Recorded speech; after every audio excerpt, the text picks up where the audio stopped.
Hey, your bell work today is kind of trying to make a triangle with two given angles instead of the sides. Looks like that when you're done. This is how you crank one of those out. You start with a stutter line. How big? I don't know. How about that big? Sure, make it how big, whatever you want. And then it says you need two angles of 60 degrees. So you can start with one side, make a vertex, and I use my scale. I count to 60. Mark off 60, and I extend that line however long I want to because I know it's probably going to be bigger anyways.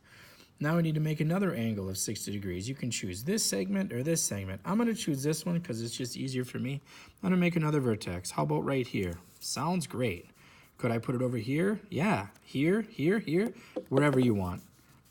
So I put my center of my protractor on that vertex, and I use my outside scale here. Go up to 60 degrees. That's where 60 degrees is. I connect those two dots. Hey, look at that. If I keep extending the segment, it turns it into a triangle. I know this is 60 degrees. I know this is 60 degrees. You need to find out how many degrees this was by using your protractor and measuring. You figure that out and then do that equation too. Okay, bye.